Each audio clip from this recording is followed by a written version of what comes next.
ہمیں دھاندلی کر کے اقتدار میں آنے کی ضرورت نہیں۔ شرجیل میمن۔ کراچی میں پریس کانفرنس کرتے ہوئے شرجیل میمن کا کہنا تھا کہ چند لوگوں کی جانب سے مایوسی کی باتیں کی گئی، پاکستان اور اداروں کے خلاف سازشیں کی گئی، لیکن پیپلز پارٹی نے تمام لوگوں کو امید کی کرن دکھائی ہے۔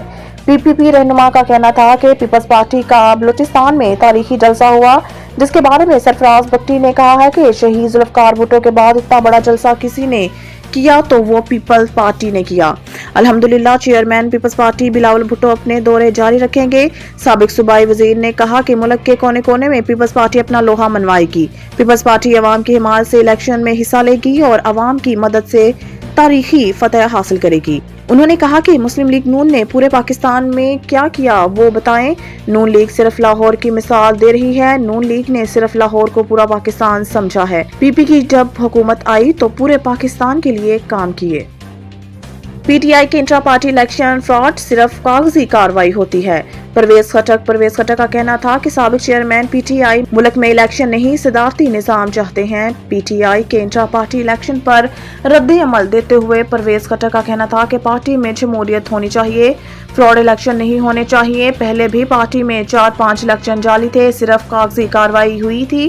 سربراہ پی ٹی آئی پی کا کہنا تھا کہ ہم جب حلف اٹھاتے ہیں تو عہد کرتے ہیں کوئی راز فاش نہیں کرنا۔ سائفر لہرا کر سابق چیئرمین نے غداری اور آئین کی خلاف ورزی کی۔ سابق chairman P T I per cipher case میں دہشت گردی کا مقدمہ درج کرنا چاہیے۔ پرویز خٹک کا کہنا تھا کہ جب عمران خان کی حکومت ختم ہوئی تو ہمارے پاس اکثریت نہیں تھی، عمران خان نے سوچا کہ ملک کو نہیں چلنے دوں گا۔ سابق چیئرمین پی ٹی آئی کا خیال تھا کہ ملک میں انتشار پھیلاؤں گا۔ آرمی تنصیبات پر حملوں کے لیے الگ ٹیم بنائی گئی تھی۔ یہ شخص 1.5 سال تک انتشار پھیلاتا رہا، جس سے ملکی معیشت پر برا اثر ہوا۔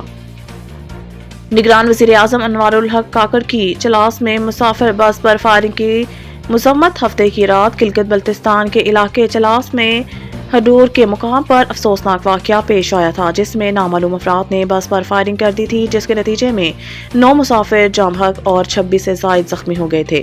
چلاس میں بس پر فائرنگ، 9 افراد جاں بحق، 26 سے زائد زخمی۔ نگران وزیر اعظم انوار الحق کاکڑ کی جانب سے واقعے کی مذمت کرتے ہوئے شہید ہونے والے اور زخمی افراد کے اہل خانہ کے لیے صبر کی دعا کی گئی ہے۔ اپنے بیان میں انوار الحق کاکڑ کا کہنا تھا کہ معصوم نہتے شہریوں کو نشانہ بنانا دہشت گردوں کی بزدلی کا ثبوت ہے۔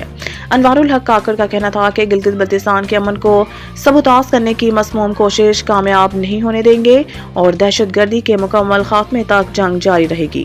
غزہ میں جنگ بندی کے بعد اسرائیلی مظالم جاری، 2 روز میں 300 سے زائد فلسطینی شہید۔ غزہ میں 1 ہفتے کے بعد عارضی جنگ بندی کے بعد اسرائیلی فوج نے اپنے انسانی سوز مظالم پھر شروع کر دیے۔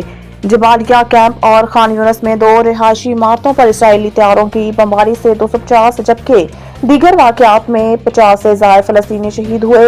7 اکتوبر سے اب تک غزہ پر اسرائیلی حملوں میں شہداء کی تعداد 15,207 سے تجاوز کر چکی ہے، جبکہ اب تک زخمی ہونے والے افراد کی تعداد 40,650 سے متجاوز ہو چکی ہے۔ اسرائیلی حملوں میں شہید اور زخمی ہونے والے افراد میں نصف سے زائد تعداد صرف بچوں اور خواتین کی ہے۔